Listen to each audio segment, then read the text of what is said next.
Bonjour Solène, Bonjour Zoé. comment tu vas? Ça va trop bien et toi? Bah écoute, ça va très bien aussi.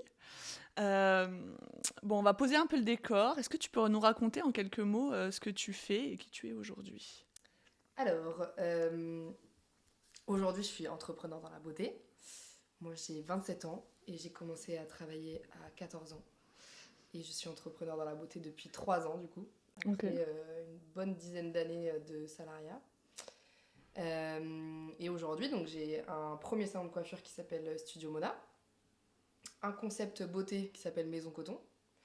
Les deux sont dans le 11e arrondissement. Je suis devenue formatrice pour une marque il y a 2 ans. Ça m'a trop plu. Donc, nouveau terrain de jeu, la formation, l'accompagnement. Donc, j'ai créé la Mona Academy, qui est ma troisième boîte, le bébé 2025. Waouh. Et où là, on propose de la formation donc, pour les professionnels de la beauté, pour leur permettre de monter en compétence sur des journées, et aussi du coaching. Donc, j'accompagne des entrepreneurs majoritairement dans mon secteur à monter leur boîte et leurs projets. Et du coup, bah, quatrième projet qui sera, on va dire, le bébé 2026, mais qui est déjà bien entamé.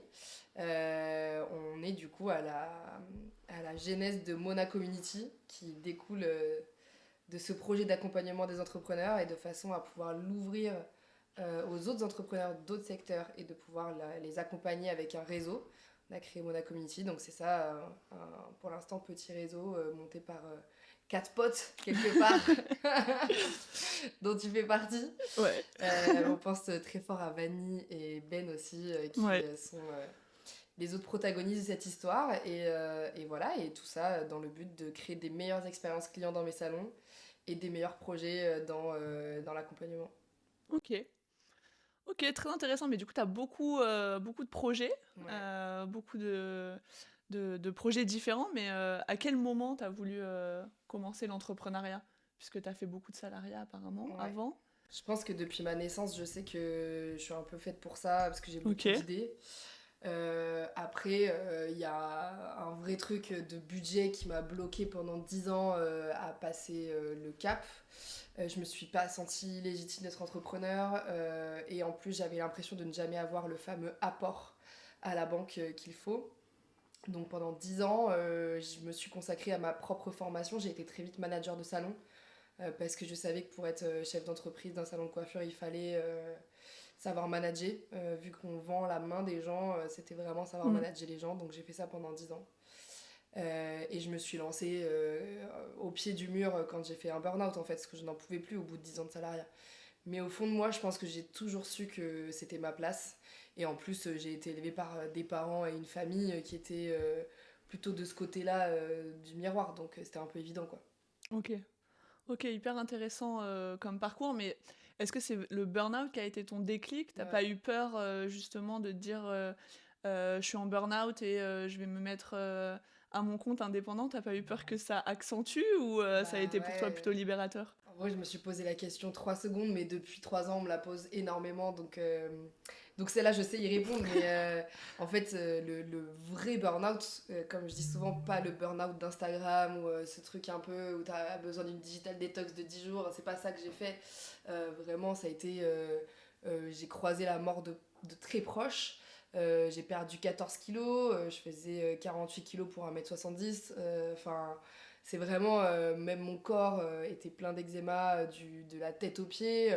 J'étais dans un état où en fait c'était où trouver ma solution ou mourir. Donc je me suis pas posé au début vraiment ces questions-là. Et pour moi, ma solution c'était voilà, je suis passionnée de coiffure, mais les règles du jeu qu'on me propose depuis 10 ans, elles me vont pas. Et pourtant, j'ai fait une quinzaine de salons différents justement en cherchant cet endroit qui pourrait accueillir mes ambitions. Il n'existe pas, il faut que je le crée. Et il faut que je le crée avec l'injonction que ça comporte. C'est-à-dire que je n'ai plus le choix. Si je veux continuer à faire ce métier, et qui en fait, j'ai pas le choix non plus que de Hmm. faire ce métier parce que c'est ma passion, c'est avec mes propres règles du jeu. Donc j'ai pas le choix que de créer mon salon, quoi. Ok. Ok, donc ça a été vraiment le moyen pour toi de te sauver Ouais, tout en conservant ta passion c'est et ça. continuer de vivre de ta passion. Ok, et Mm. est-ce que depuis ton choix, tu as eu un peu des galères, des grosses claques depuis Beaucoup de que... pépins. Mais raconte-moi tes petits pépins de solo entrepreneur après 10 ans de salariat. Ouais. Bah, je pense que déjà, le premier truc, c'est que j'ai jamais été vraiment solo, donc heureusement. Mais les plus grosses embûches que j'ai connues, c'est ça, c'est tu montes une boîte à 24 ans, t'es une petite meuf. Moi, ça faisait peut-être 1 an et demi, maximum 2 ans que j'étais à Paris, je viens de Clermont-Ferrand. Donc j'étais pas prise au sérieux de par déjà d'où je viens, de par mon âge, de par mon genre aussi, hein. Clairement, ça aurait été peut-être un peu plus simple si j'avais été un mec.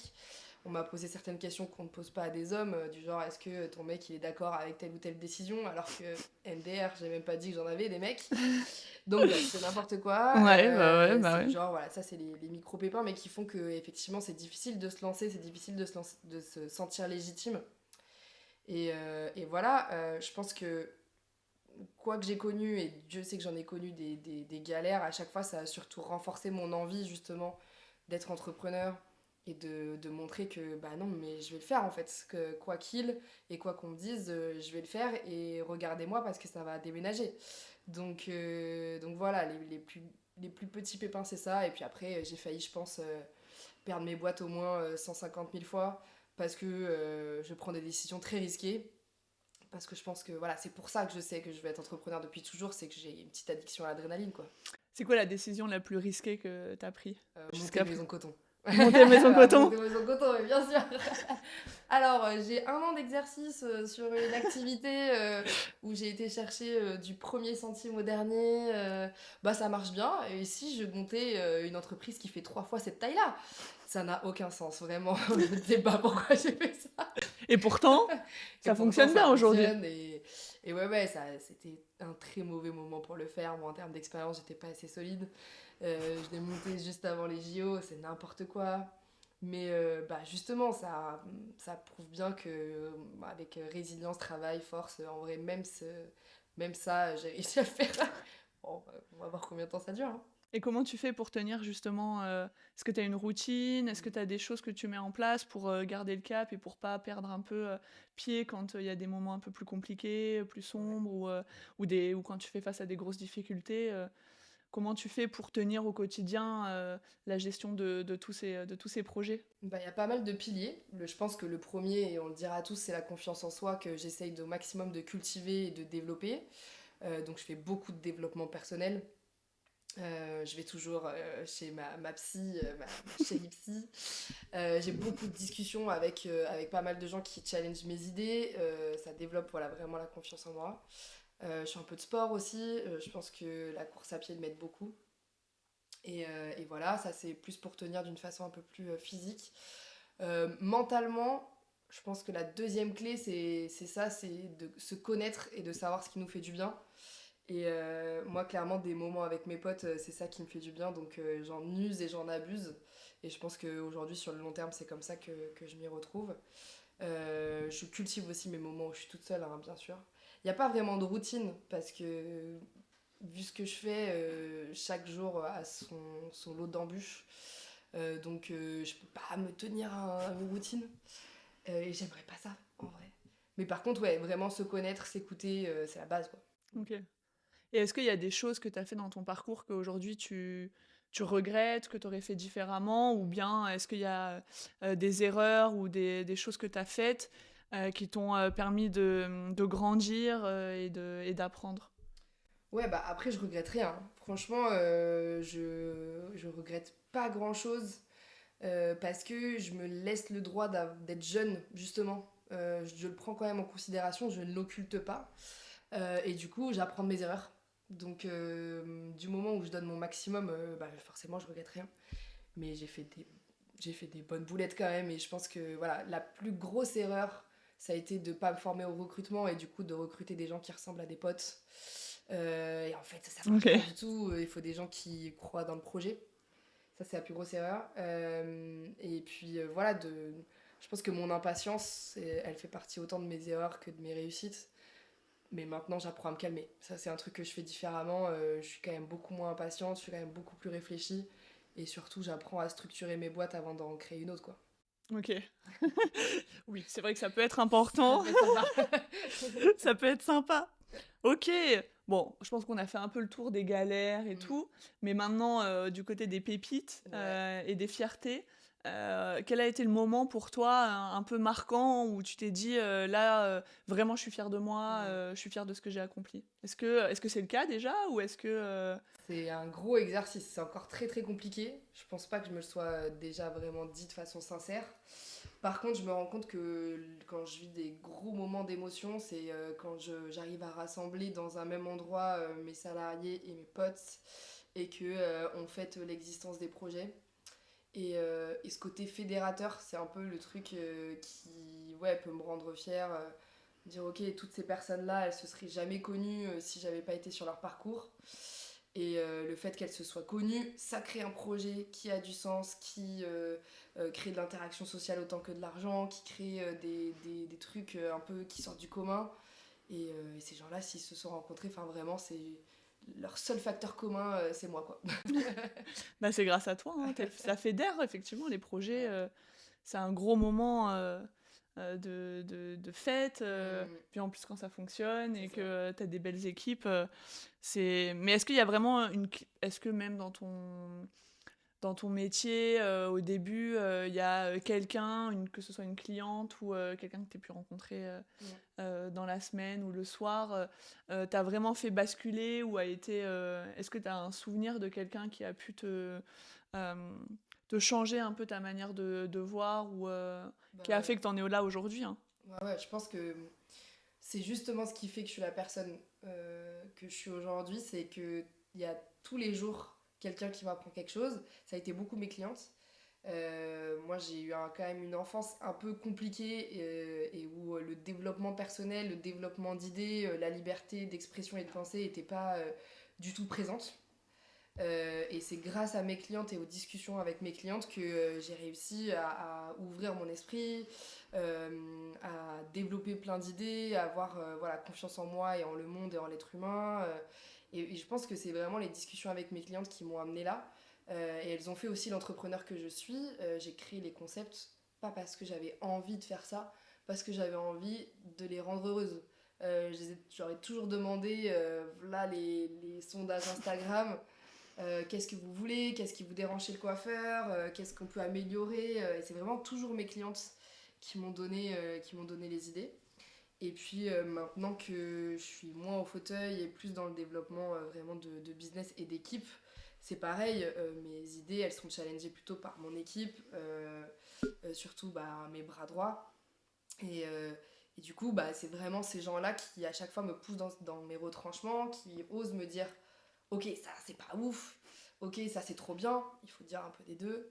Et ouais, enfin, tous les gens qui sont autour de moi ou que j'ai croisés m'ont apporté quelque chose. Ok. Bon, bah, c'est cool. En tout cas, félicitations pour là où tu en es aujourd'hui. On a tous hâte de voir jusqu'où tu iras. Euh, Pas moi-même. on ne sait pas, Ça va l'avenir le s'arrêter dira. celle-ci. Peut-être jamais. On l'espère en tout cas. Mm. On va revenir peut-être un peu sur notre relation à toutes les deux. Ouais. Comment est-ce qu'on s'est rencontrés, toi et moi? Alors, on s'est rencontrés, comme d'habitude, là où je rencontre tout le monde, en soirée. Je pense qu'on s'est rencontrés 2 fois. Et quand je parlais des personnes qui challengent beaucoup mes idées, toi-même tu sais que tu es une des personnes aujourd'hui qui challenge le plus mes idées. Mais ça n'a pas toujours été le cas. On s'est rencontrés il y a 2 ans et demi. 2 ans et demi, ouais. Ouais. Grâce à Benjamin, bien sûr. Et au cours d'une soirée où on était un petit groupe qui discutait tranquillement. Je pense qu'à ce moment-là, on avait peut-être moins de choses à se partager. En tout cas, on avait des vies bien chargées chacune de notre côté, mais on est toujours restés dans le coin de la tête l'une de l'autre parce que bon feeling, quoi. Ouais, bah oui, oui, oui, tout à fait. Et on s'est re-rencontrés cette année, en vrai. Quand on a vécu des gros changements de vie, des grosses déceptions chacune de notre côté, Ouais. des déceptions humaines en fait. Ouais. En fait, on s'est re-rencontrés au moment où on a été déçus des êtres humains qui étaient proches de nous. Ouais. C'est ouf hein, quand même. Ouais, c'est un peu ça. Hein. Et on s'est raccroché à cette relation en mode ah en fait celle-ci ça va. En fait toi je t'aime bien. C'est bon vas-y on va s'engouffrer En fait je crois là-dedans. qu'il y a un truc. Donc oui, pour recontextualiser un petit peu, effectivement avec Solène, je pense qu'on s'est rencontrés plusieurs fois. On s'est rencontrés une première fois d'un point de vue plutôt amical, personnel. Puis on a travaillé ensemble aussi. à la création du concept Maison Coton, Ouais. où là, on s'est découvert dans le monde professionnel. Et puis, il semblerait que ça a bien fonctionné, puisque même à la fin du projet, on a continué à partager, à échanger. Et puis, c'est vrai que cette année, on s'est re-rencontrés une nouvelle fois, avec des idées. Et effectivement, le début de la Mona Community et de la Mona Academy. Et des cerveaux qui fonctionnent à l'envers, mais dans le même sens. C'est ça. C'est ça. Qu'est-ce qui nous a rapprochés dans notre parcours ? Moi, je pense que c'est la complémentarité. Ouais, je pense aussi. Parce qu'on est quand même très très différentes. Et d'un autre côté, les valeurs qu'on partage. Je pense que quand tu dis on s'est rencontrés professionnellement, c'était ça. C'est ok, tu rencontres quelqu'un en soirée et c'est cool et machin. Mais ensuite, quand tu vois que la personne bosse autant que toi, avec les mêmes notes de fond et le même sérieux, c'est là où la rencontre professionnelle elle a sa place. Mais ouais, par contre, le nombre de fois où on a des discussions où on est radicalement différentes et où c'est accueilli d'un côté comme de l'autre en mode ah ouais, toi tu réagis comme ça, mais un truc de ouf, moi je fais exactement l'inverse. Et pourtant, c'est trop bien. Et pourtant, on se comprend et Ouais, on s'accepte. De toute façon, c'est ça la richesse des humains. Je crois que c'est être capable de pas être d'accord et de quand même s'entendre. Ouais, c'est clair. Mais bon, pour le coup, on s'entend quand même assez bien. Ouais, surtout, je crois. On communique beaucoup, quoi. Ouais. Non, et puis c'est vrai que c'était très agréable, même pour moi, de travailler avec toi. Pour Maison Coton, j'en garde un très bon souvenir et une liberté créative qui fait que le projet aujourd'hui est beau, parce que tu m'as laissé aussi la liberté de travailler dessus. Enfin, en tout cas, tu m'as fait confiance. Ouais, moi je pense que c'est un truc qui a rythmé beaucoup de choses dans toute ma vie et tous mes partenariats, c'est la confiance en fait. Et à chaque fois, il émerge des trucs de fou. Moi, je suis fascinée par le travail des artistes. Je suis pas du tout une artiste, donc j'ai envie de faire confiance. Tu es une artiste. Je suis créative mais pas artiste. Mais tu es artiste. Les coiffeurs, ils sont artistes. Je suis plutôt artisane.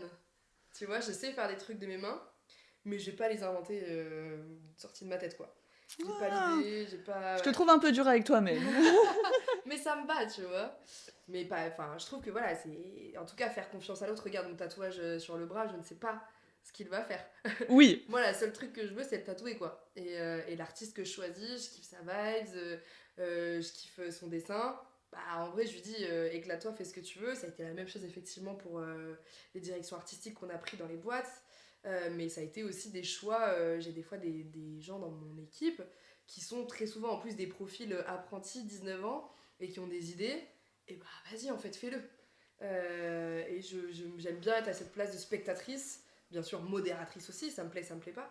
Mais c'est ça qui fait qu'on crée des choses, et peut-être aussi vite, et que tout le monde met sa pierre à l'édifice. Et c'est vrai que je marche pas mal à la confiance, quoi. Ouais, la confiance, je pense que c'est un truc, c'est un élément qui est quand même essentiel, un élément pivot dans la collaboration et l'entrepreneuriat. Je pense qu'effectivement, c'est là où ça se joue, c'est bien s'entourer, et s'entourer de personnes de valeur, ou en tout cas qui partagent les nôtres. Ouais, c'est clair. Moi, je pense que c'est d'ailleurs dans l'effet miroir ce qui me plaît le plus dans l'accompagnement, tu vois.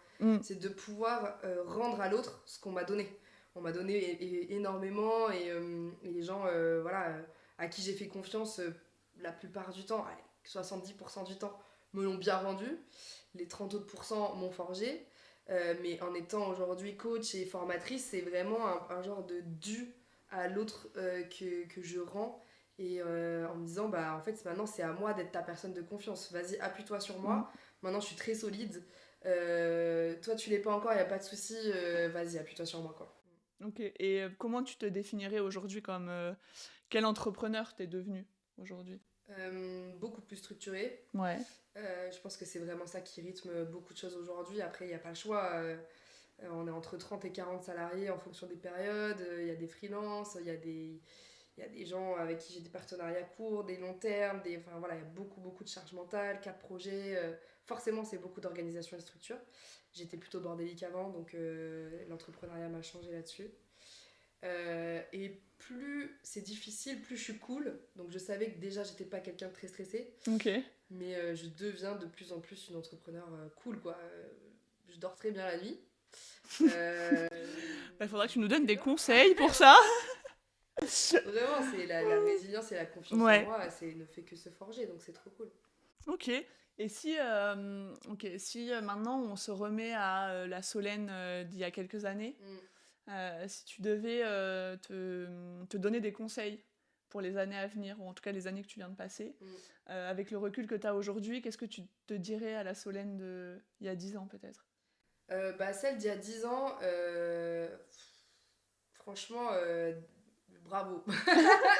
Franchement, c'est ce truc que j'allais dire, parce que même moi aujourd'hui, je sais pas comment elle s'en est sortie celle-là. Donc celle d'il y a 10 ans, pour le coup, ouais, je la laisse tranquille et je dis meuf, vas-y, crois en toi parce que ça va très bien se passer. Par contre, celle d'il y a 2 ans, justement, quand j'ai monté Maison Coton, je lui donnerais les mêmes conseils que 150 personnes lui ont donné. C'est calme-toi. Vraiment, Le calme! Le calme! Le calme! Le calme! reviens à la raison. Ok, Je pense ok. que je me suis infligé un truc quand même un peu trop énorme. Même si j'en suis très contente aujourd'hui et ça fait partie, voilà, c'est ce qui fait que je suis très solide. À 27 ans, du coup, je me sens un peu inébranlable, quoi. Mais bon, j'aurais peut-être pu me sentir comme ça à 33, 35 ans, ça aurait été bien aussi, quoi. Pas besoin de me mettre dans la gueule du loup aussi vite. Mais ouais. Bon, ça c'est ton côté un peu précoce, c'est C'est pour ça. ce qui paraît, ouais. Ce qui paraît.